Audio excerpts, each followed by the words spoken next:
We are live. All right. Hey, everyone who is tuning in. I'm Liz Beecroft, and I'm here with my friend Daniel Navetta, AKA the Air Vegan. And he is one of my good friends, but I'm going to read his bio because it is very lengthy, and I'm not good at memorizing this stuff. And it's an amazing bio, so here we go. Daniel is an accomplished commercial documentary director and executive producer with over a decade of experience as a leading voice in the creative community. His work spans a wide range of clients, including Nike, Spotify, Vampire Weekend, GQ, Uber, Netflix, Adidas, Saturdays, VSCO. How do you pronounce? Is it VSCO? VSCO, yeah. I never know how to pronounce it out. And more. His first documentary film premiered at Tribeca Film Festival in 2018 and was subsequently shortlisted for Best Documentary in the Short Form category by the International Documentary Association. Daniel is also a 3-time marathoner, a lifelong basketball player, and the co-creator of Business of Hype with Jeff Staple and Hypebeast. His full-time professional focus revolves around his work as a director and the leader of Bryght Young Things. For the last 3 years, he has been chronicling sneaker culture from a conscious angle as the Air Vegan. So welcome, Daniel, and thank you so much for being here today and for your time. Of course, Liz. Thanks for having me. I guess we can start off usually I start off telling people how we met or how I met the person that is on the sesh with me. So Daniel and I met actually because he had reached out to me when the In My Feels 270 released, being that it is a vegan sneaker. So shout out to Nike and the 270s for being a vegan silhouette, because had that not happened, I don't know if we would have crossed paths, but you reached out and showed some amazing support, and we worked together with the Business of Hype, and now we're good friends. So very, very cool and very lucky to be able to have gotten to know you through all of that, and through sneakers especially, which is fun. Yeah, I feel the same way. I remember seeing the shoe first and then reading the story behind the sneaker and just immediately being so drawn to it that, I hit up Jeff, and A was like, you need to buy these because I'm buying them. And then I was like, we also should rush Liz to the front of the line and try and get her on the show. I'm like, I'm going to reach out. Are you cool if we get her to sort of fast tracking her? And he was totally on board and thought it was a great idea. And I wasn't able to attend the recording, although it was 2 blocks from my office. But then you came by after and hooked up posters, which were then hanging up in my office. And yeah, so I'm glad it all worked out. Yeah, no, it's great. And I'm very happy to now be friends IRL, and you and Rachel are just amazing people. So it's very much a pleasure to have gotten to know you. But yeah, this topic of this sesh, which is number 8 in the Mentl.Sesh series, is called Being Vegan with the Air Vegan. So very original title, I know. But yeah, I know you live a vegan lifestyle. You also just have your foot in so many different ventures and impactful ventures. You're not just doing things to do things. You're doing things that actually have meaning and purpose. And that in itself just speaks volumes. So to start out, let's share your story. Where are you from? Where are you currently based? For the people who don't know, let's hear that. Yeah, so I'm from Queens, New York, a neighborhood called Woodhaven. I was born and raised there, and am so endlessly grateful for an upbringing in Queens, New York, largely because of the sort of density of people and the diversity of people as well. It really shaped who I am and how I sort of handle myself, and I believe how I treat people. And now I live in Crown Heights, Brooklyn, which is mere miles away from where I grew up. So most of my life has taken place within about a 10-mile radius. But yeah, that's where I'm from, and I love that Queens is my hometown, and I just feel so lucky that that's where I grew up. Born and bred New Yorker. I love it. I'm very much a transplant, so it's really cool to like get to become friends with people who are from New York City, because that's a special thing. There's so many people from just different places, but currently you're a director and an executive producer, and also the leader of Bryght Young Things. So can you share a little bit about how you ended up in the current role that you have now? What led you to start Bryght Young Things? And just talk a little bit about that. Yeah, so Bryght Young Things is this company that I started. It actually is sort of a flip on the original version, which was called APK, which I started a little over a decade ago. It's been a long process. I started it when I knew very little, and I had been let go from a company where I was a producer making like web comedy videos when I was just trying to get my foot in the door. And one of the things I learned there was just that like company culture is often culture that I don't necessarily buy into or believe in. There was a lot of misogyny and sort of mistreatment of people and hierarchy that I just felt that I didn't connect with. So when that role ended, I wasn't really sure what I was going to do and whether or not I thought the industry was worth staying in. So, when I weighed my options, I decided to start my own thing and basically try to grow something that was the antithesis of what company culture sort of looks like and feels like. And I wanted to just give a place, create a place where my friends, who I felt like were up-and-coming talent, where we could all combine forces and make things together, and have our voices be heard, and be creative without, like, bureaucracy. So yeah, like I said, that was about over a decade ago, and the way that I got into my current role was just I started with nothing and just sort of grinded, and told people that we had this production company and was willing to take whatever projects came so that we could build up like a resume and make an impact. And slowly but surely we started to get more and more opportunities, and now all these years later we have a fully functioning company representing other directors, working for global brands that we're not ashamed to tell people that we work with. So it's been a long ride, but that's a little bit about it. I'm sure we'll get into a little bit more about it too. Yeah, no, I know too, like, just from our own conversations we've had, like, outside of this, is the fact that, everything you do through Bryght Young Things is something that also has to align with, the brand's values and ethics that you hold true, which I think is something very respectable. And also the fact that it's just that you've even talked about, like, that it's taken 10 years. I think a lot of people in today's day and age really expect things to kind of just blow up overnight because we have tools like social media that for some people, they're fortunate enough to have those experiences where it blows up overnight. But the reality is that a lot of things take a lot of time and effort and a lot of work to go into it, to have some success and longevity as well. It's not just, a quick little one-hit wonder and it's done. You want something to last. So I think that's a really telling point as well. But one thing I also want to know was, like, did you have any experiences when you were younger, anything that kind of pushed you in the direction of wanting to become a director or a creative? Like, was there anything that kind of helped shape that motivation?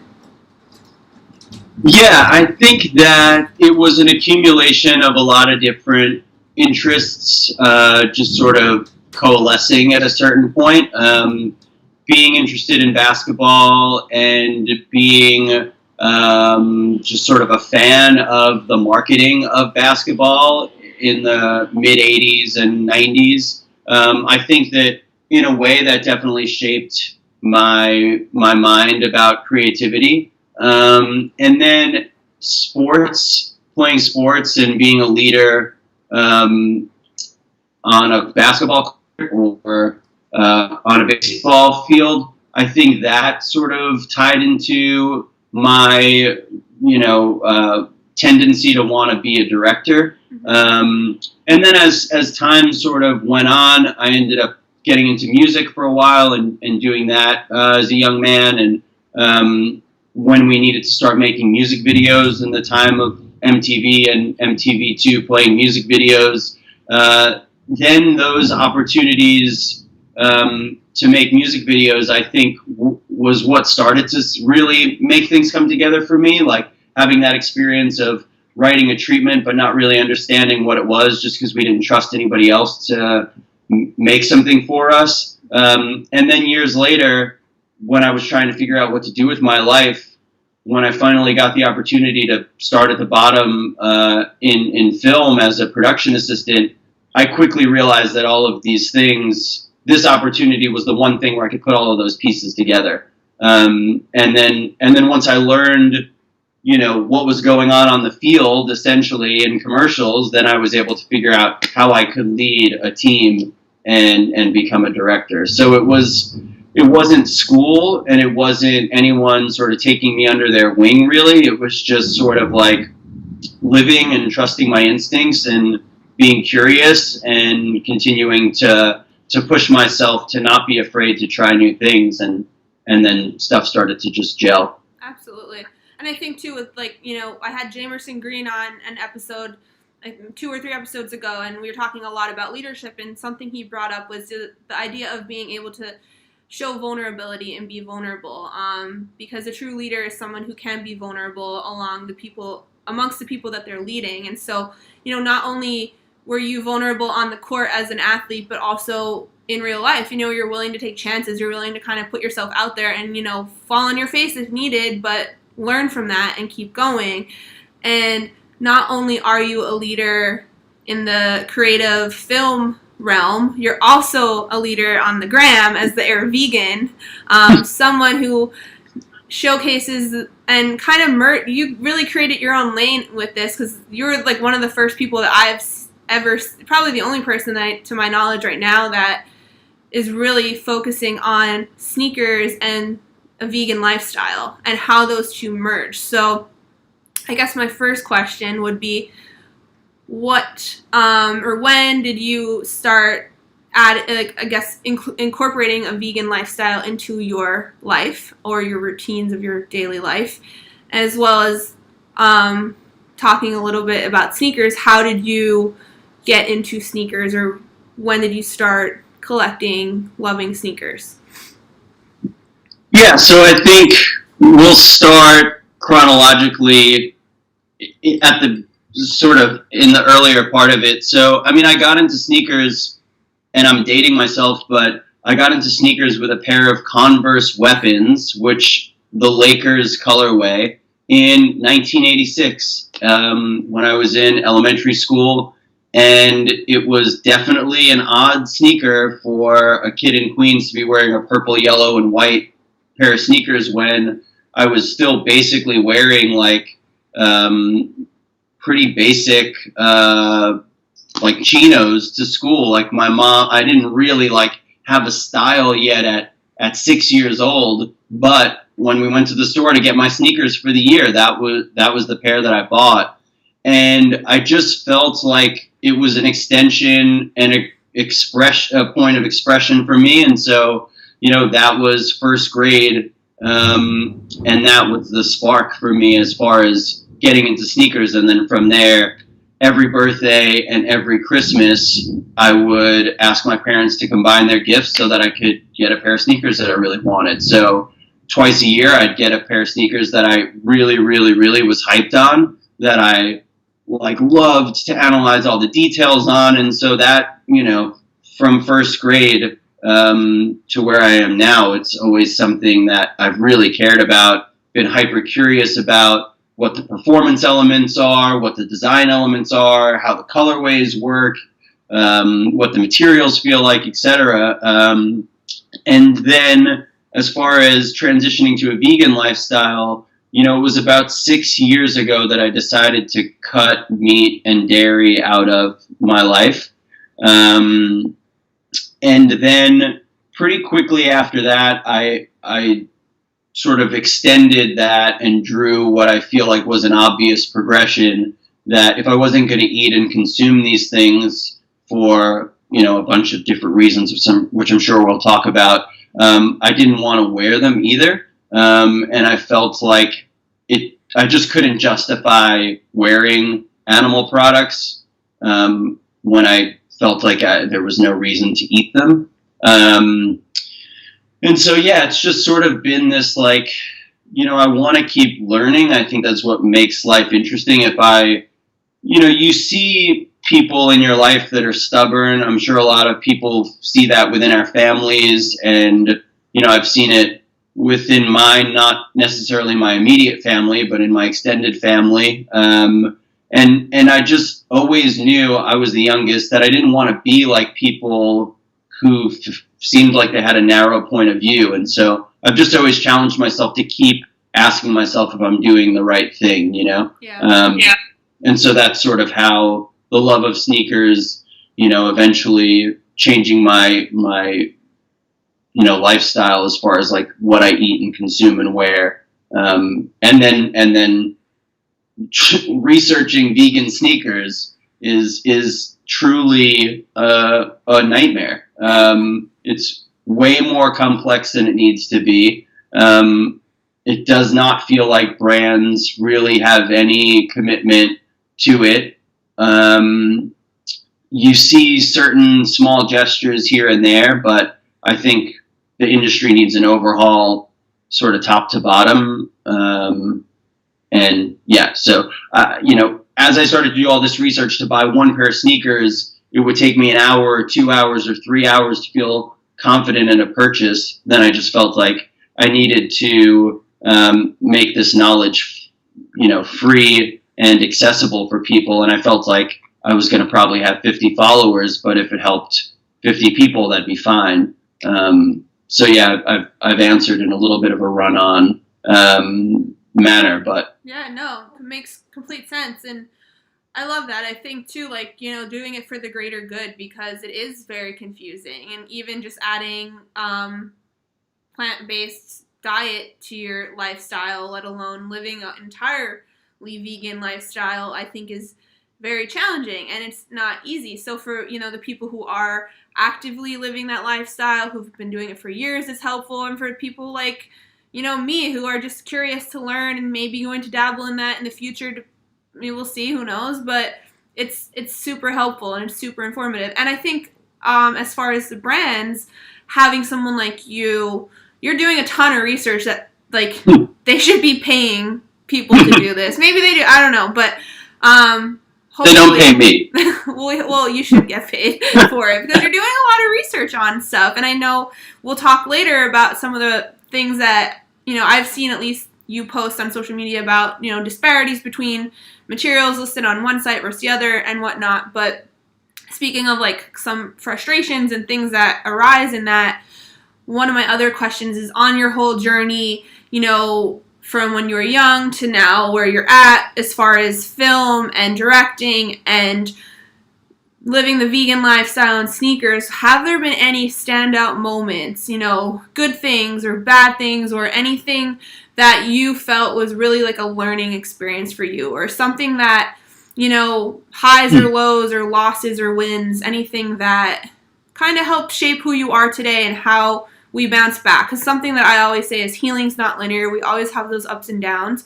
And you'll be met with a high, but then maybe a week later there's a low. And I think that's the reality of life, is to recognize that we go through both the ups and downs.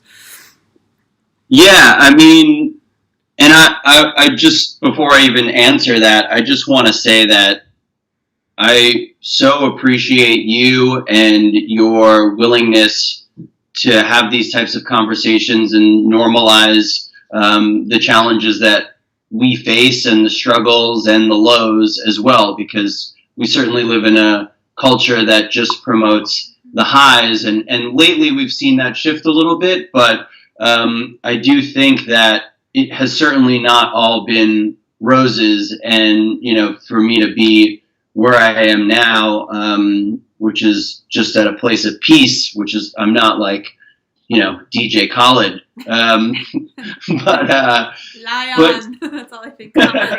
thank God. But yeah, I mean, I think unfortunately having and challenging yourself to have original thought is pretty lonely. And I feel that like a lot. And I feel it in the sneaker community. It's embarrassing how often I'm tagging other publications and, places that I hope are going to help push the narrative forward. And I am 99% of the time ignored. And that's okay. Like, I don't think anyone needs to make room for another white guy that loves sneakers. But I just think that if people want to challenge, convention because it might make the world hopefully a better place, which that might be a grandiose sort of assessment of what it is that I'm trying to do. But it feels really lonely. I get dissed and ignored all the time. And that's totally okay because I certainly didn't come to it for the acceptance of the world at large. And I'm grateful that it's a hobby and a passion for me because, it has allowed me to do it for almost 3 years with, no real acknowledgement and, nobody pays me to do it. I do not get sent sneakers, So yeah, I think that without getting into a bunch of specifics, I think in general, the way that the sneaker industry has treated the narrative and the goals that I'm trying to push forward, it sort of sucks. But then there are these wonderful people like you. Sean Wotherspoon has been super cool to me. My friend Gaz in the UK, who's a very, popular vegan chef. There are people who will, help push the message forward. And to those people, I'm super grateful. They don't have to support me, but when they do, it helps me feel less lonely in the space. And then the same things happen with directing and running a company. Like if you're running a production company and a small, creative agency that puts their ethics and their morals at the forefront, you'll find that not a lot of people are excited to have those conversations because most of or a large majority of the other production companies and agencies are working with, brands that aren't doing the right thing, pharmaceutical companies without telling people they're selling liquor to socioeconomically challenged neighborhoods and communities. They're manipulating people by working with banks with immoral practices. They're, doing ads for Facebook. Like, it's like everyone, it feels lonely in that world also, so that's a low that I've been dealing with for, 10 plus years of having a company that doesn't care about greed, that cares about like having positive human experiences and making things that I'm proud of.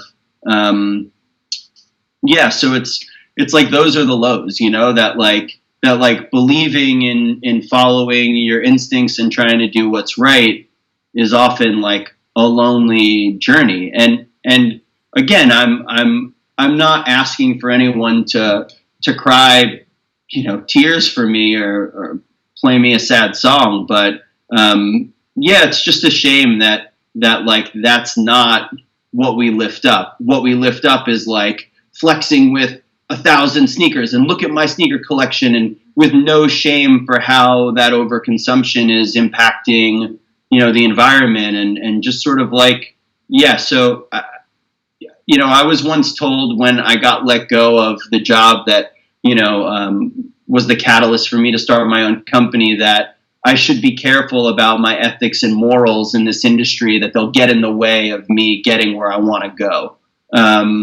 And I never forgot that, and I think that person was right. But I really don't care. I'm not trying to be in the cool kids club and be ashamed of myself. Yeah. No, 120% relate to that. It's valid. Yeah. It's so valid of, having something that is so meaningful and impactful that you're able to kind of incorporate your expertise in to your passions. So, for example, the vegan lifestyle and sneakers, or mental health and sneakers, and having that message get diluted because of trends or hype or whatever it may be, being placed on a higher pedestal, than sending out messages that actually can change people's lives and can actually make an impact in the world. It's frustrating. It's 100 million% frustrating. So I get that very much, and you're not alone. And there are good people, and I think you find your tribe, and those are the ones who uplift you and who you can go to and you can talk to about this stuff. We have those conversations all the time about it. Is frustrating because one thing I even noticed as far as mental health goes is, the idea that mental health right now is trendy. It's so freaking trendy. And the issue that I'm kind of facing right now is brands want to work with me because it's trendy, not because of the message. And maybe that's not true all the time, but sometimes I feel like that. Sometimes I feel like, oh, well, if mental health wasn't a topic of discussion right now, would this opportunity happen?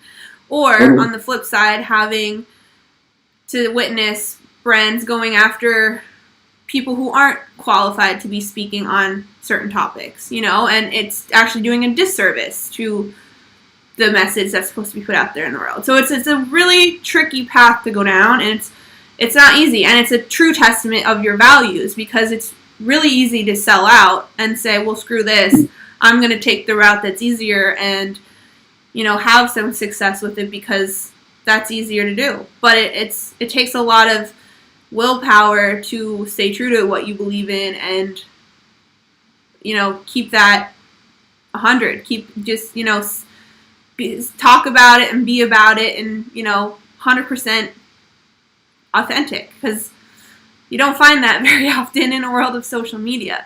And so I think a lot of this actually also plays into our mental health and how, we deal with it. Like you said, it's lonely. It's so lonely, because how many people can relate to what you're experiencing when maybe they're going down the other route of just following the crowd and following the trends? They want to fit in, and that's fine. But, my next question for you would be, like, how would you, define mental health? What would you say mental health means to you in the sense of all of this? Yeah, I thought a little bit about that question, and I think about it a lot, just in general, trying to put a definition on it. And what I came up with, which maybe people have said it before, but for me, mental health is like my proximity to peace. And I think that directly ties into the idea of clarity. I will say that when I've been at my lowest, as far as if I was scoring myself on where my mental health was at, I certainly lacked clarity, and I certainly was at a great distance from peace. And I self-medicated a lot, and I wasn't really sure how to get myself to any real answers. And so I was always struggling, and I would, because I think it's important to speak honestly, and hopefully it helps somebody else, but I certainly leaned on drugs and alcohol a lot to help me, sort of numb some of the issues that I was having trouble solving.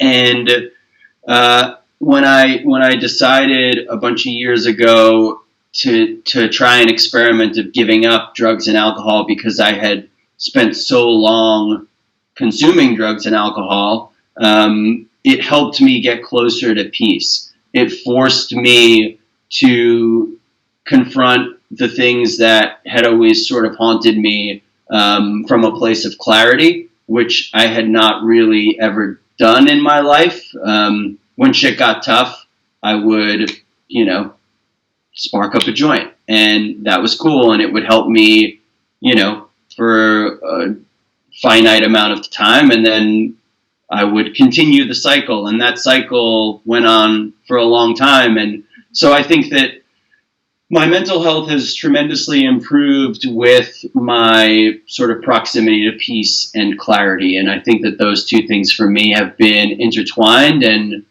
there's ways that I've maintained a level of mental health. And a lot of that exercise comes into play. And running has been a great savior for me. And so has reigniting playing basketball. I'm so jealous that you have your own gym that you're playing in right now. I'm so jealous. Yeah, it's I gotta shout out my brother for that one, man. He hooked it up for my birthday, and then once that happened, I was like, well, when can I get in this court again? And so I get to go once a week, and I'm shooting around in solitude, and that, of course, I miss playing against my friends and the camaraderie of all that. Mm-hmm. But even just like putting up shots and having the drive to the basketball court and having the 2 hours of just, putting up shots with music on in my headphones, like everything evaporates and I come back to my apartment refreshed, and that's what running does for me. And, so I'm just like, I've found these other strategies to sort of calm my mind and keep me sane that don't involve, harming myself essentially. Yeah. And exercise is is an amazing way to take care of your mental health. It not only, I think a lot of times people feel like it's for your physical health because, other people might be trying to lose weight or gain some muscle or whatever it may be, but those endorphins that are released are so powerful and really, really have a huge effect on your mood and just your overall state. Because, after you work out or you do any type of physical activity, you feel so accomplished, and that feeling in itself just promotes confidence, promotes, positive well-being, and it's powerful. It really is. Even if it's 15 minutes a day, it's a great way to practice self-care. Do you, have you ever dabbled in meditation at all? Yeah, in the last couple of years, I have experimented with Headspace, and I've done like 30-day cycles, and when I can stay on course with that, it certainly does help. And I think like we need to find the things that work for us, and like, it works for me, sort of. And what I find works for me the best is running, and now I'm splitting my time running. I'll get on my bicycle every other day, and alternate between running days. And I'm not going anywhere. I'm not achieving anything on the bike. It's just trying to get into a flow state, like mentally, where like, problems dissolve and my brain can just sort of like have some headspace, for lack of a better, phrase. But, I think meditation is great, and it's helped me sort of, implement some breathing practices that I will pull up in certain times of stress if I'm on set or we have some crazy problem that I need to solve.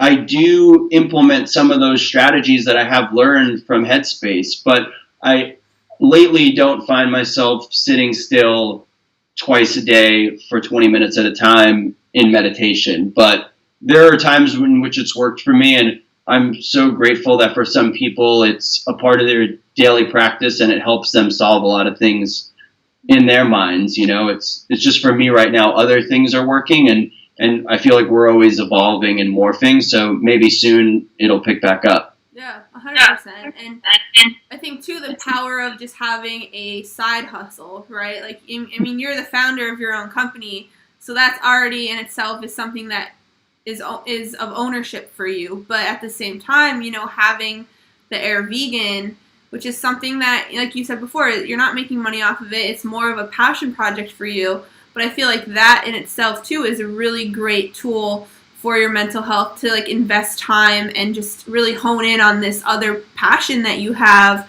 that really kind of not only directly impacts other people in a positive way, but also kind of reinforces who you are as a person and is fun. I think it's probably really fun. Yeah, it is great, and and I think that, you know, one of the things that I've been thinking a lot about lately is friendship, and the Air Vegan has literally created new friendships for me, and I'm pretty consistently communicating with people who are messaging me about it, people who it's having a positive impact on their lives. And so selfishly, yes, it's a lot of work, but the reward of seeing this small but very important to me community of people feel a sense of, like, understand that feeling that we all have when we put on, like, the dopest pair of sneakers, that vegans should not be deprived of. And I'm trying to help them not feel deprived of that thing. You don't have to be a herb. Like, you don't have to have corny sneakers on to be vegan, you know? So, like, to help people feel that sense of empowerment and, like, they're really owning their confidence with a pair of sneakers that they totally love, that, you know, I'm not patting myself on the back, but I've helped them find, you know, that is really powerful for me, because I know how much a great pair of sneakers, you know, how it makes me feel. You know, I remember we were doing a job, and it was it was with a Nike athlete, Chris Mosier, who is incredible. And Chris was talking about how having a tailored suit,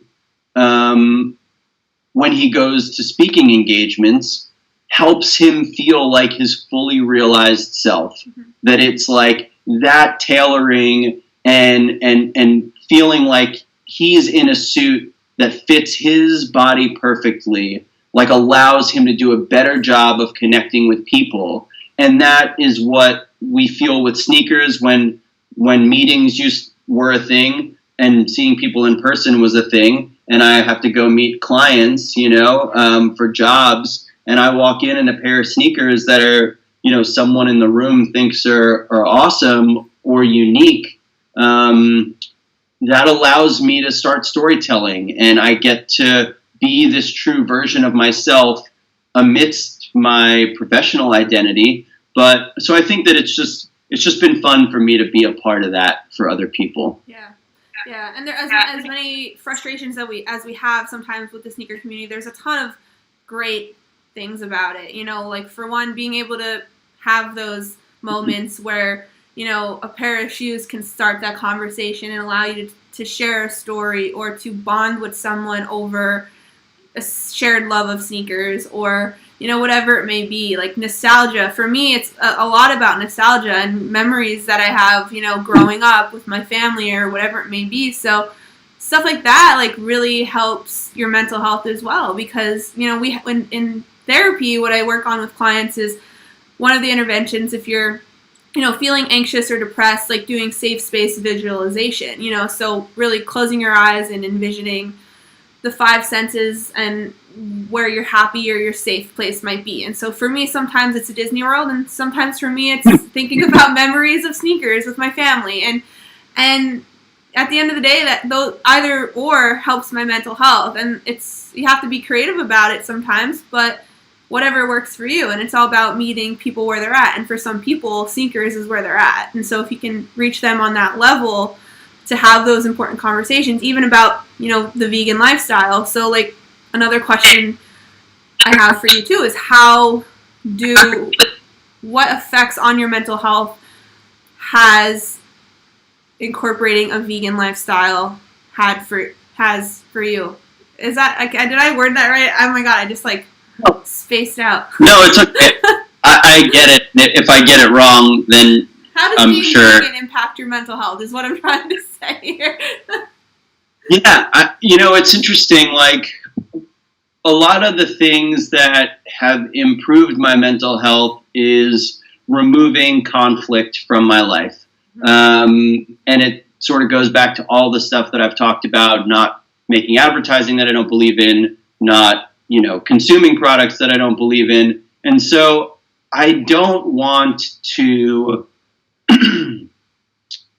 take advantage of a situation and feel conflicted about it. So the fact that I can put on sneakers that and I will also say, because you know where the rest of this is going, yes, it feels great to put on a pair of sneakers that I love and they're vegan and I didn't harm any animals. There are still issues. And anytime people want to talk to me about those issues on Instagram or message me about, workers' rights and transparency and all that stuff, I am fully on that path. Like, I just felt like the way to get people to listen to me was to start with a simple, clear focus. I think if I named it air, vegan plus transparency plus workers' rights plus whatever, it probably would have been a little convoluted. So I felt like my angle in was to start with this one thing, but there's so much other work that needs to be done.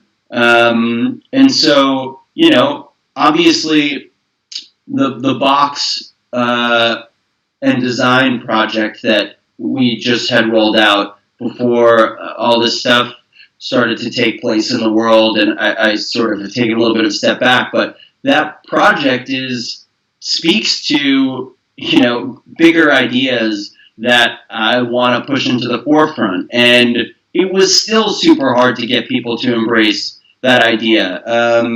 And a couple of people did, and it was, a successful, little campaign that was a culmination of a lot of my ideas. But there's other stuff I want to deal with also. I feel like too much product is made. And I think we need to minimize the output of the constant overflow of sneakers and the excess, And there are ideas that I have for that as well. And I'm going to be, talking about those soon on the page also. But, the way that the vegan lifestyle has played a role in my mental health is just that it allows me to not be conflicted with how I present myself to people in the world. Like, the beliefs that I have and the ethics and the morals that I have are embodied in the work that I do, the food that I eat, and the things that I wear, Yeah. So yeah, it's helped in that regard too. It's removed conflict. I hear that. One thing I forgot to mention, sorry to jump off topic, but if anyone that is in the comments has questions for Daniel as we're going, please feel free to ask those because we will be answering them either during or at the end, but put your questions in the comments. We'll bring those on the screen later. So sorry about that. I was like, I need to say that. So one thing that we've talked about and that you've touched on too is just managing to stay 100% authentic to yourself through every aspect of your life, your work, your side hustles, your diet, your whatever, your apparel, whatever you wear. So what drives you to not sell out? What motivates you to not follow that hype, follow the crowd and go against the grain, per se? Yeah, I think that at an early age, I was exposed to people with what seemed to me like very original or unique perspectives. And a lot of that I owe to, at 12 years old, going to hardcore shows and punk rock shows in New York, like all ages shows that my older brother would bring me to. And I would see dudes who were like, and this is 92, and guys just like... I was 1 year old, by the way. What'd you say, I'm old? I was 1 year old. Yeah, I wasn't. I was 12. So, yeah, I mean, it just... I always thought originality was cool. And I think that that's just stayed,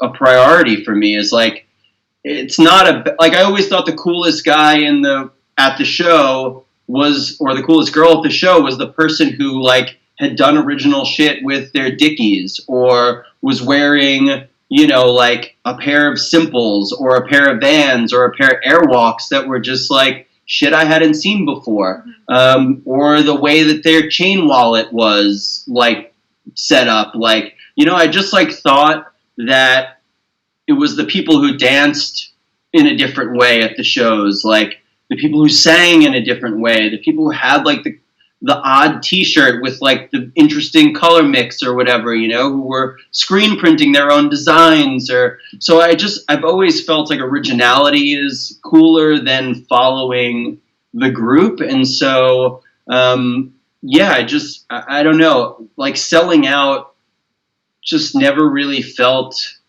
like an ambition. It never felt like ambitious to me to be part of what everyone else was doing. I'm not trying to, cop all of the sneakers that everyone tells me to cop. Like, I'd rather be on eBay looking up dead stock Terra Humaras that nobody wants, that I can get for $45. And then when I wear them, people are like, dude, what the hell are those? And it's like, oh yeah, this is a dead stock.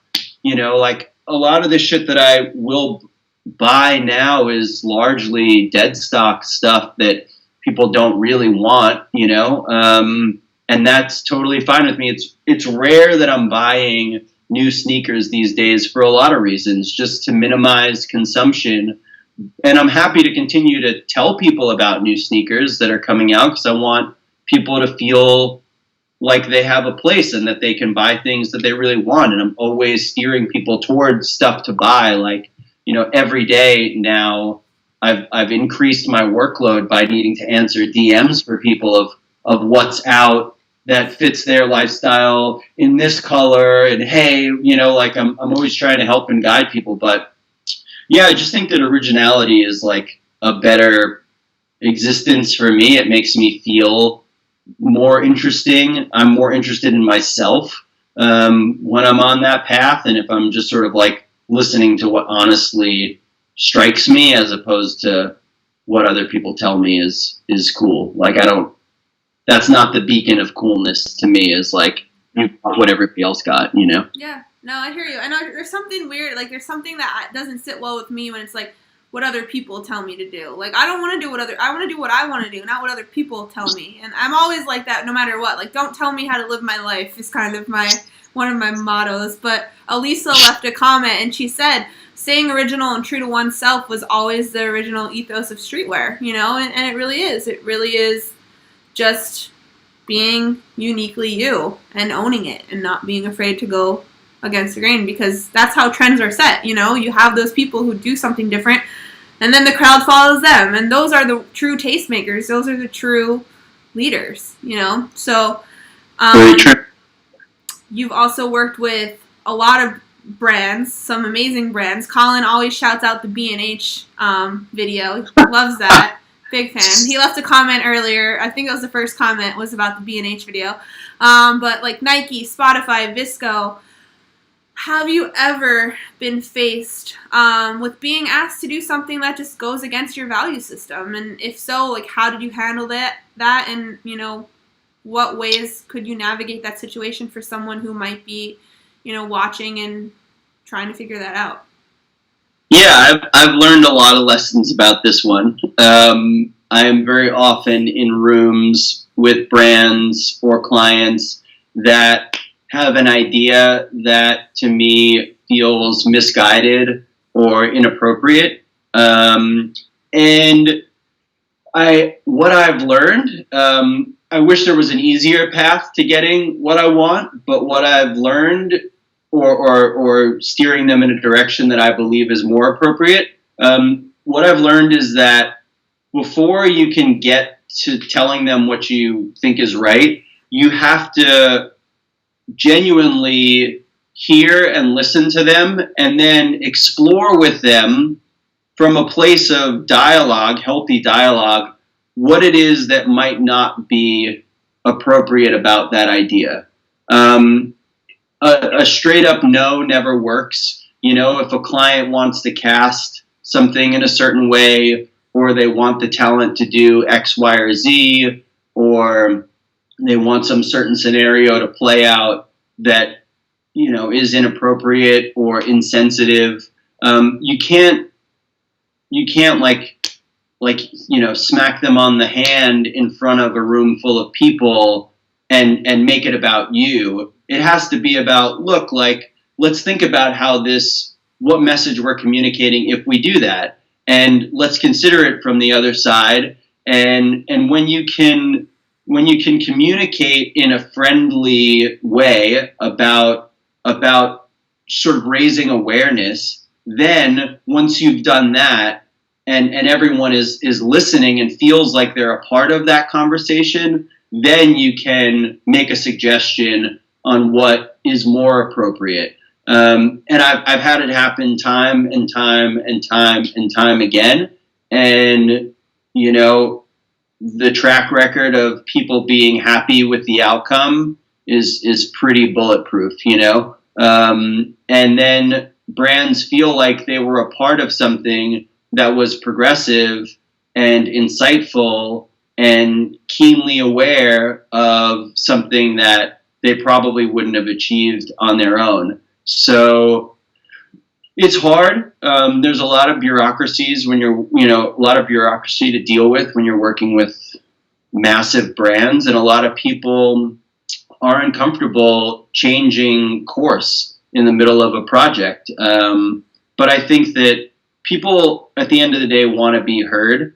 And so if you actually listen and communicate from a place of like love and awareness and positivity, then you can get a different result than you would have if you overreact. Yeah.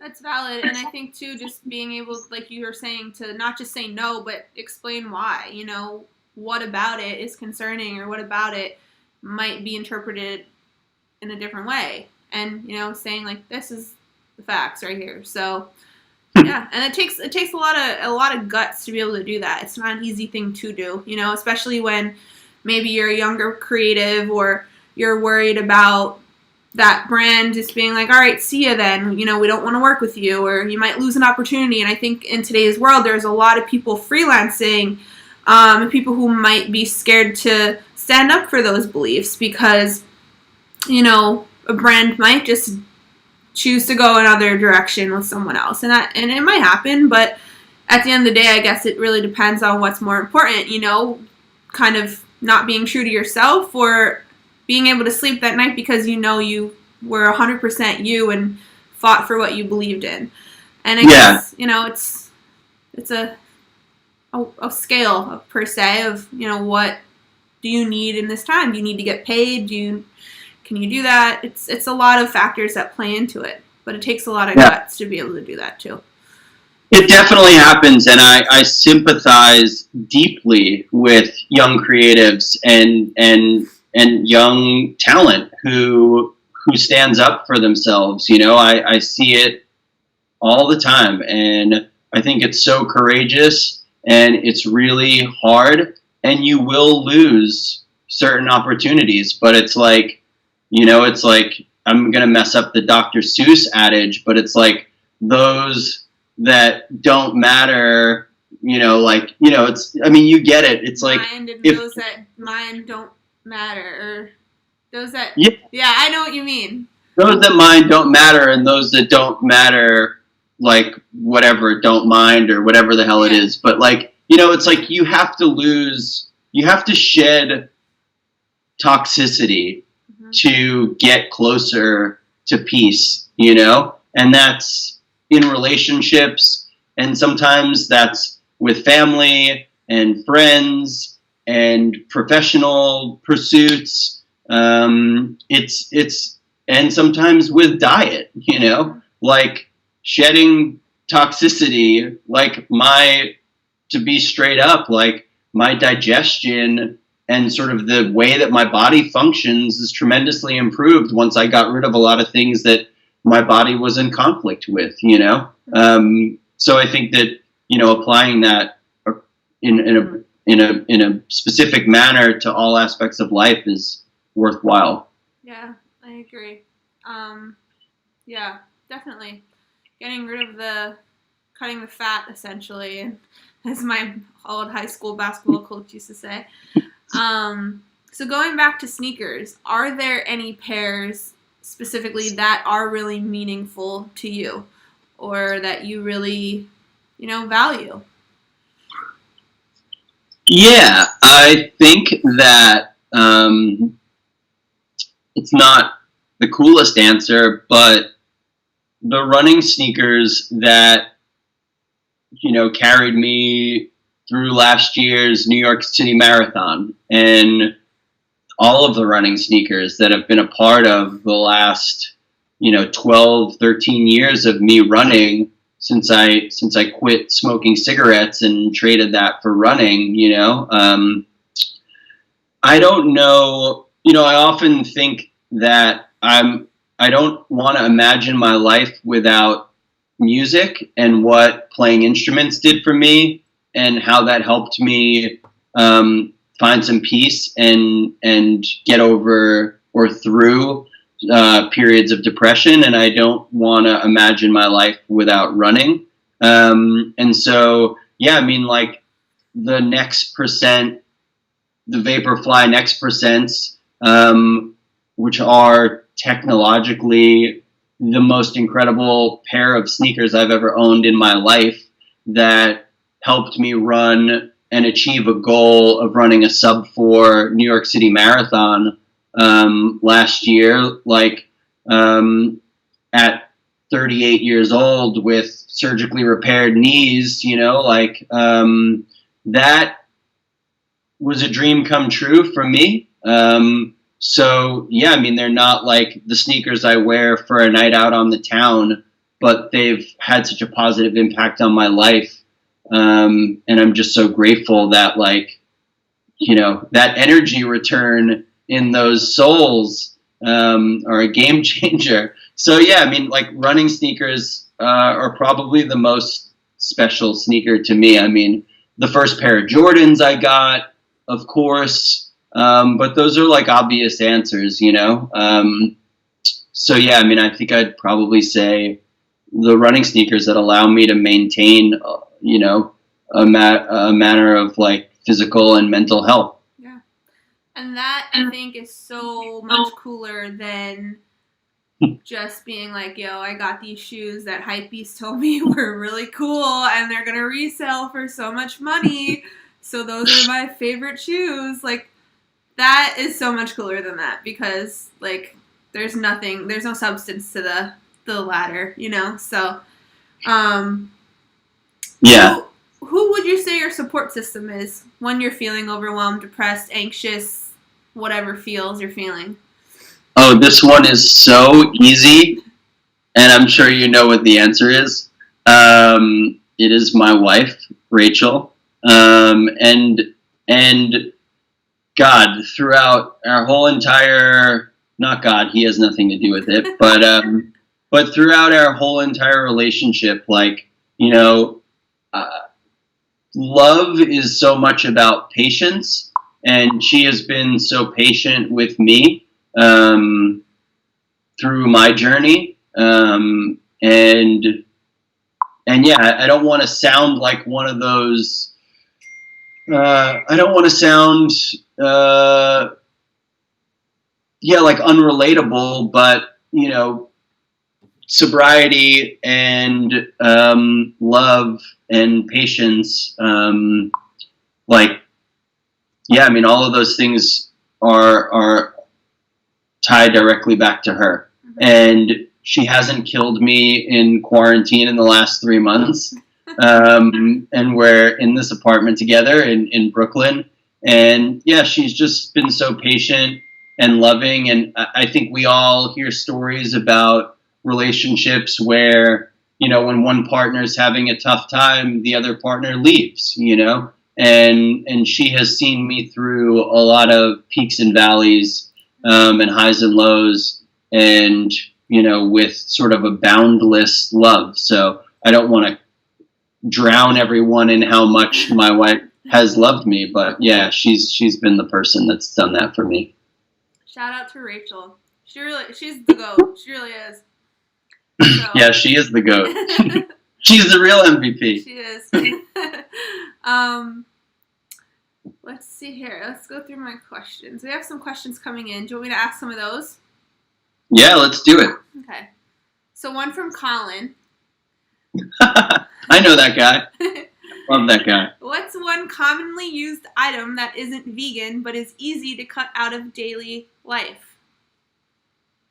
What's one commonly used item that's not vegan but easy to cut out of your life? So, like, if you're trying to transition to a vegan lifestyle, what would a good first step be of, like, what would be an easy thing to cut out on that transition? Like, if you're taking it in stages or steps. Oh, okay. And I'm going to guess that we're talking about food. Yeah, or no, it doesn't even have to be food. Well, I've now gotten into a place where I think I can answer this if we're talking about food. One of the things that I learned, cheese was something that I totally loved. Who in their right mind doesn't love cheese? It's actually like chemically designed to be addictive. So it's a hard one to break. One of the things that I've replaced cheese in many instances with either a ripe avocado or hummus. Hummus has similar characteristics when you put it on a sandwich. Avocado the same. So if you want to get rid of cheese, you can do that with avocados and hummus. I hope that's a good answer. That's a good answer. We've been using vegan cheese lately. Sure. I don't love... Yeah. And, whatever makes everyone happy. I don't personally love there's not, like, unless you're eating a really incredible vegan cheese, a lot of the, store stuff is just packed with, a bunch of crap. And so it doesn't really taste great, So, if you keep the ingredients, if you lean on more natural ingredients as a replacement for cheese, you won't have that weird, synthetic, bullshit taste of fake cheese. That's a good point. Next question is from Plant Souls. What's up? What's your favorite vegan sneaker? If you can't narrow down to just one, what's your top 3? Oh, well, I know you're going to think I'm saying this because we're sitting together virtually. I asked you to say this. It's in his contract for Mentl. The 270 in my feels is one of my favorite, and I'll briefly say that it's one of my favorite because designed by Dylan Rash, who is vegan and prioritizes that practice within his design, and the world needs more of that. More importantly, the message behind the sneakers, which we all know about. And it's been really wonderful for me to wear those sneakers, and because of the swoosh, which a lot of non-sneakerheads have never really seen before, obviously the design of the sneaker, but it has created so many opportunities for me to talk about the storytelling behind the sneaker. And when all of these worlds can converge of mindful practice in design, creating a vegan sneaker, and there being this incredible story about mental health and raising the awareness around that in our society, that sneaker is sort of a culmination of so many things that I think should be prioritized. So that would be a number one. I am going to say, and it's the sneaker I'm wearing, so I'll grab it, but this Breaking 2 SP Zoomfly is certainly one of my favorites because it introduced the carbon fiber plate and the energy return in the part of your foot that strikes the ground of the sole. And I just think the translucent design is brilliant. So that would be number 2. And then number 3, I'm going to say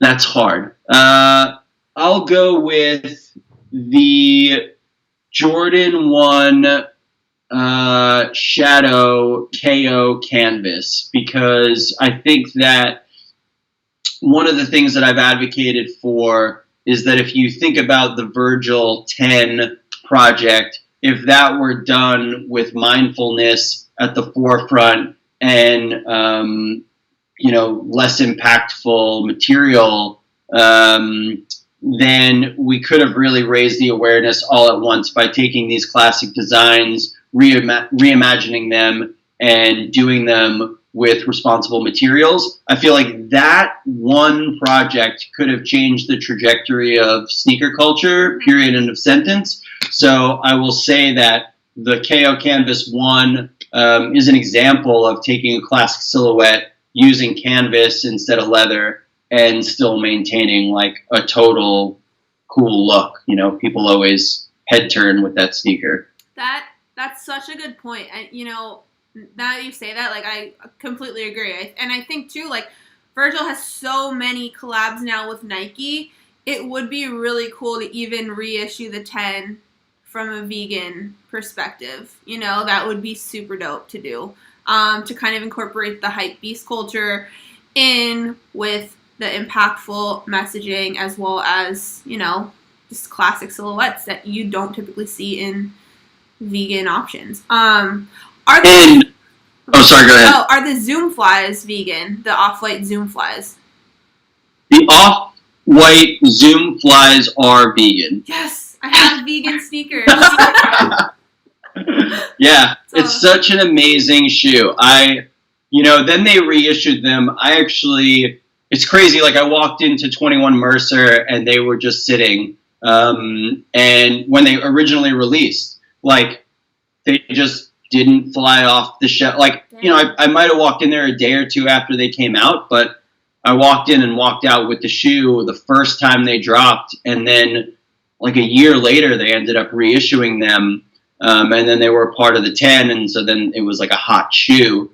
But, man, it's such a beautiful sneaker. It's so interesting. There's so many, like, specific elements of the sneaker that I won't get into now, but it's just a brilliant shoe. The only thing about it is if anyone's going to buy Zoomfly SP Breaking 2s, I would say don't go a half size up, go a full size up, which is astonishing how off the sizing is. But on the original pairs, like, I went a half size up, and I actually regret it. I should have gone a full size up, which I never have to do in sneakers. Yeah. So, tidbit. That's so true. I have the Zoom Fly from the original 10, and they're men's 7, and they're tight as hell. I get my foot in them, but then the pink Zoom Flies that he did, I went up to an 8 because they run so small, and that the upper that whatever what is it, synthetic material, that clear see-through, it doesn't really give. Yeah. No, it's like a translucent material. Let's see. There's a lot of dialogue happening in the Julian. My friend Julian. I don't have. So vegan is. He asks. You probably answered this already, but I'm gonna put it in here because Julian came probably late to the party. But he wants to know what made you go vegan. Julian's also vegan, so cool. From one thing to another. Yeah, what made me vegan was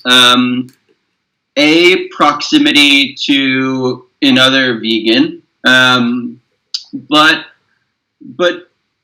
truthfully, sadly, because there's a lot of disease in my family, and a lot of that is cancer, and I believe the studies that tie meat consumption and dairy consumption to an increased risk of cancer.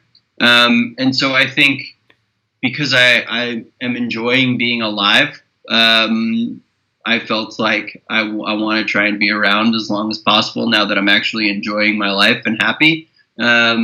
So I wanted to just, do whatever was necessary to sort of maybe turn back all of the years of harm that I had instilled on my body. And so, and then once I experimented with it and started to see the rewards and felt like it was the right thing to do, then I really sort of got more into the environmental positive impacts and, specifically the animal, awareness and trying to avoid mistreatment of animals for consumption on a mass basis. Yeah. And you've inspired Colin and I, you, Julian, like all of our friends, that we really are trying. We're trying. We're not there, but we're better. We're like 80% better than That's awesome. A month ago. So that's awesome. It's a process. I certainly didn't snap my fingers and walk into this, perfect vegan lifestyle. It was definitely a learning process and a lot of dissatisfaction in the beginning and, and now I just have a real great rhythm going and I have all the resources and can eat out at great restaurants and, I know how to navigate the whole situation now. And even when I'm traveling for work in places that are food deserts and things like that, I've figured out systems to make it so that I don't feel deprived. I think a lot of people imagine that a plant-based lifestyle or a vegan lifestyle is a life of deprivation, but it is not, and it does not have to be, and if anyone has questions for me about that, DM a brother. No, so helpful. He sent me a whole list of just foods and resources, which were super helpful. And also, like, what I can say, just even, like, cutting out dairy, how much that has helped my asthma. Just we're, changing over to oat milk and just not eating cheese is hard, but I feel such a huge difference in my asthma when I'm, doing that more consistently in my diet. Let's see. Next question from Elisa. Do you think brands are becoming more open to using materials that coincide with a vegan, sustainable lifestyle? Yes, because they're getting pressure put on them by people who, care. Like, they're realizing that, obviously, for better or for worse, it is more for better, but it's trendy to be vegan and to be vegan curious. So now, as awareness has been raised, there's obviously brands are starting to react, So, and again, I know I brought up his name before, but we certainly owe a lot of that to Sean Wotherspoon. And, people have opinions about him, and he's been nothing but cool to me, and he's certainly pushed the narrative into the forefront, and he's proven that, corduroy and various, alternative materials can be cool and coveted. I mean, you see his sneaker, going at a premium on resale, and he did it without needing to, include any animal product. So, we need more examples of things like that. And if anybody wants ideas, I've got plenty. Let's see here.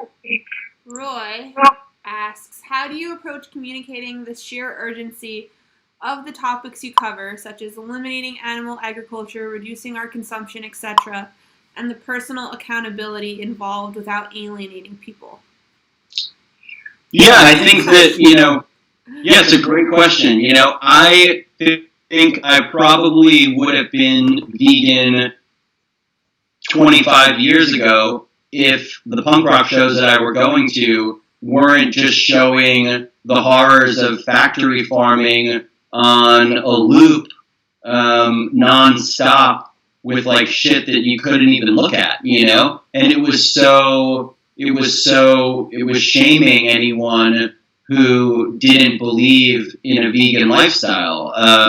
And so I learned pretty early on that was not the path to getting people to be responsive, you know? I try my best, and I hope that I'm achieving some level of this, but I try to make it a positive, open conversation about being vegan and changing, you know, and finding alternatives.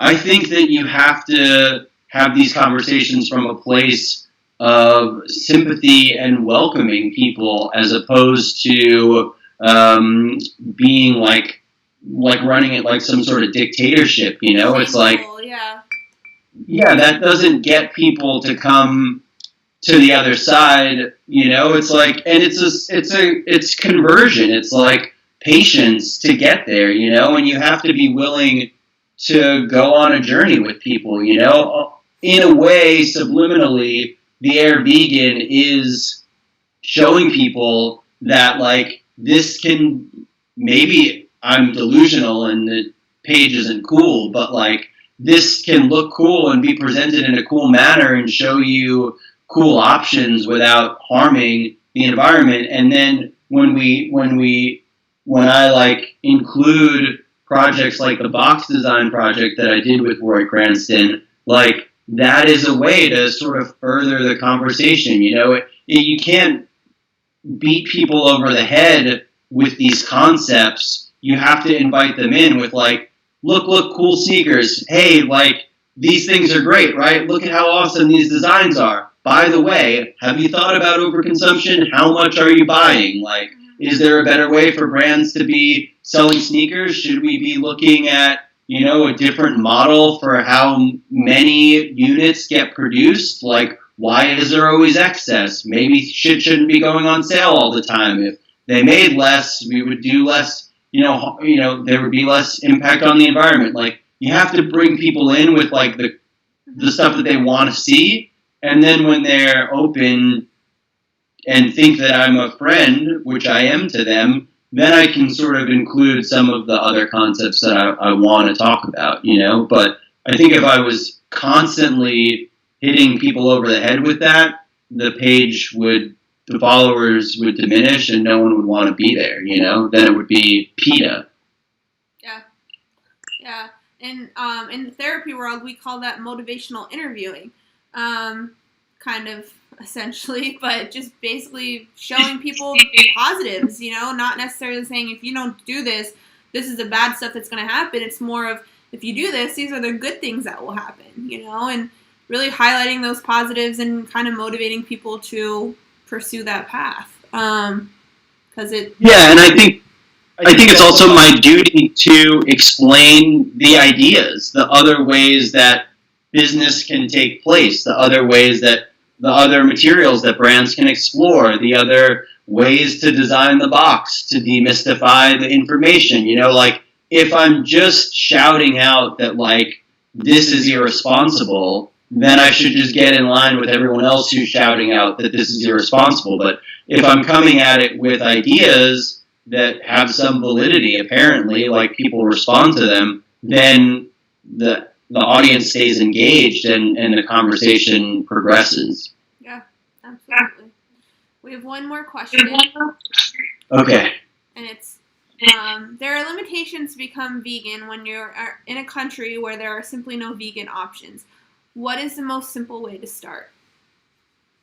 Yeah, so this is one of the things that, you know, we didn't talk about today, but there's always conversation around veganism is, you know, it's like a privileged lifestyle, and I think that I am sympathetic, and sympathy is the wrong word, but I'm very aware and understanding of communities, societies, cultures that just do not have access to a large amount of options to do what I think is right, which is be vegan. Like, what's right for me is not right for everybody else, and I have traveled extensively and seen many communities in which, they're using animals in ways that are nourishing socioeconomically challenged food desert areas. And so I have nothing but respect for that use of, what's available to people. I wish that animals didn't have to be harmed for that to be the option, but we as a society have failed those people. They're not failing like the veganism litmus test. So I think that we have to just be aware of, how we present the ideas and yeah, I just think that it's not as easy for other people. But if you also look at, there are societies and cultures that, live off of the land in the East, and for inexpensive, at an inexpensive level, and they're well nourished and they live a long time, and, they're eating beans and greens and potatoes, and, they can sustain their own agriculture and farming to nourish themselves and keep their communities healthy without needing to eat animals. And because of religious beliefs, they don't want to eat animals, but it is possible. But I just think that it's completely tone deaf to go around shaming cultures that it's essential for them, for their survival, for their communities, for their children, to eat what's available to them. So, I think that we all need to just be careful about our stance on it. It doesn't apply to everyone, but I live in Brooklyn and am, fortunate enough to be able to make decisions in my life as far as what I'm going to eat and what I'm going to consume. For me, it's irresponsible to rely on animal products. So that's just my choice, and I don't think that it's for everyone, but yeah, that's my stance on that. So it's a great question, and I'm super grateful that it came up, because it's something that everyone needs to be aware of. It's easy to make, to take a stand when we have access to anything that we want. You just have to keep in mind that other people don't always have those same options. Yeah. All right, so that is all for the Q&A. Okay. One more we have a couple more. I have one more question, and then we're gonna go into rapid fire, and then we'll sign off. So I'm sorry that I'm keeping you for so long. Oh, I appreciate your time. Do you have any? This is my last question as far as mental health goes. Do you have any mental health resources or anything along those lines that you want to shout out, share, pass along? I will say, and this one is certainly not for everyone, but there was a time in my life in which it was suggested or recommended to me to read the book The Power of Now. And I didn't. I had tried quote-unquote self-help books at various stages in my life to, various levels of success. But I have never done well with therapy, and I've never really committed to a therapist. I've never found anyone that I connect with, and I'm not going to ask you because you're busy. But yeah, so this book, The Power of Now, alleviated a lot of the things that were sort of diminishing my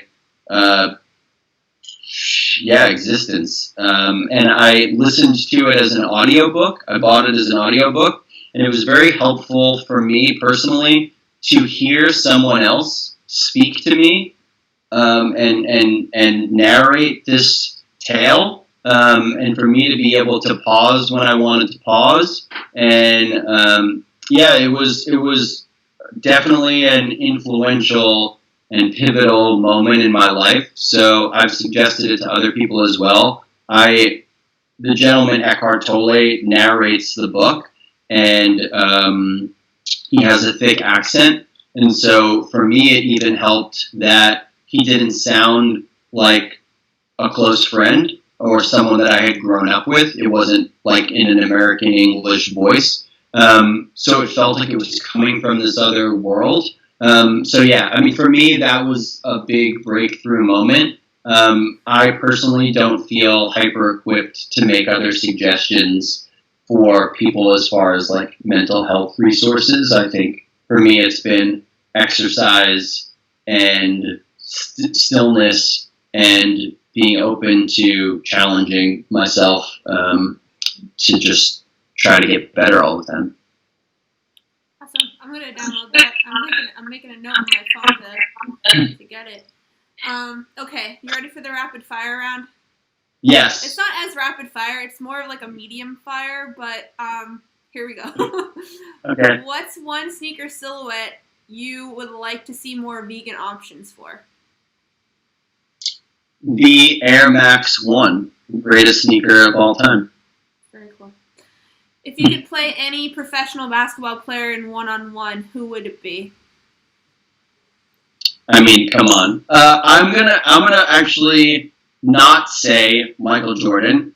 I'm gonna say Derrick Rose, because Derrick Rose, youngest MVP in the history of the NBA, and would have been a generational talent if he didn't get injured, and was my favorite player. And if you look at how explosive Derrick Rose was when he came into the NBA, it's hard. Like Allen Iverson, Derrick Rose, those are guys that are just on some whole other level. And to me, Derrick Rose is my favorite player post Michael Jordan. And I just appreciate, from a mental health standpoint, how sensitive he is, and how emotional his journey has been. And so I am like Derrick Rose fan number one, and in not saying an obvious thing, I'd like to play Derrick Rose one-on-one. Okay, that's cool. I like that. Mine would be Iverson, obviously. What's your go-to vegan meal? Well, I'm an Italian man, so I love pizza. So I love to eat great vegan pizza, and there are options in New York, thankfully. But if I'm cooking at home, I like to make vegan pasta, either with a vegan pesto and some field roast sausage and some kale, or sausage and red sauce. Very cool. Do you use like a certain brand? For the pasta? For the meat. Yeah, field roast is my favorite. Yeah, field roast makes like 3 different flavor sausages. It's, to me, my favorite. You can crumble it for tacos, or crumble it to make like a meat sauce, which is like an Italian thing to do. So I make like Italian version of a meat sauce, and then once the sauce has cooked and the fake meat is cooking into the sauce for a long time, which is like the way Italians will make a sauce for like 12 hours. So like this is like some version of that, and then with like a whole grain pasta or whatever. Cool. Another note I'm taking to make sure. All right, one marathon that you've always wanted to run in but haven't ran yet.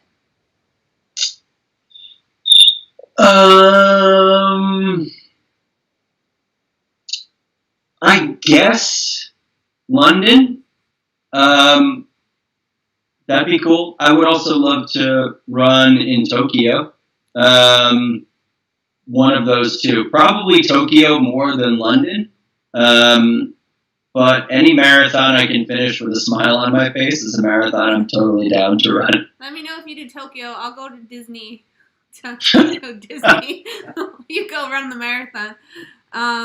Okay, last question. This is a little bit more of a thought-provoking question, I would say. If you had to choose a song to describe your life, whether that be your whole life, a certain moment in your life, what song would you choose? I actually have the answer. Oh, God. And it's for anyone who really wants to understand my sort of dark humor and cynicism, but positivity and lightness, all combined into one. There is, and this is, some people hate this guy, but whatever. Father John Misty is a singer that I totally love, and he has a song called Pure Comedy, which is basically about from when we're birthed until like the absolute shit show that we're living in now. The absurdity of it all. It's actually hilarious and brilliant all at once, and it just sort of like, you know, I always like loved Kurt Vonnegut, and just sort of a different way of looking at the world, and as a former musician and songwriter, like I think Father John Misty really captures the human experience in a song with the song Pure Comedy. So that's my one, and it's a song that I actually listened to, and I listened to that album to calm anxiety when I'm driving to shoots, or when I'm like taking the train to a job that's got me pretty anxious. I always listen to that album. It's the thing that like grounds me and makes me sort of like laugh at the absurdity of it all, and just sort of like talks me off the ledge. Very cool. Father John Misty is good. I think Colin, I saw him at a festival. Woo. He's amazing. Colin listens to him more than I do. I'm weird with music. I don't even want to go there. But thank you so much for your time. Do you want to let the people know where to find you? Your social handles, your Twitter handles, your OnlyFans accounts, whatever the heck you want to put out there. Yeah. So, I mean, at the Air Vegan, pretty simple. Spelled exactly how it sounds, no cute spelling. And professionally, our website and our Instagram handle is super simple. It is byt.nyc, which stands for Bryght Young Things, and New York City. byt.nyc and the Air Vegan. Very cool. And anyone that's watching, in the description of this video, all of those links are there to check them out. So thank you so much, Daniel, for your time. And we can finally sign off and enjoy the rest of our Sunday before the week starts up again. Liz, thank you so much. This was epic. I'm so grateful to you and the work that you're doing, and giving people, just sort of an open space to explore some of the stuff that I think makes it hard for a lot of us. So I appreciate it, and I think you're doing amazing things. And if we're in the lonely club of the sneakerheads, like, I'm happy to be in that club. Thank you. Thank you so much. All right. Bye, everyone. Bye-bye. Peace.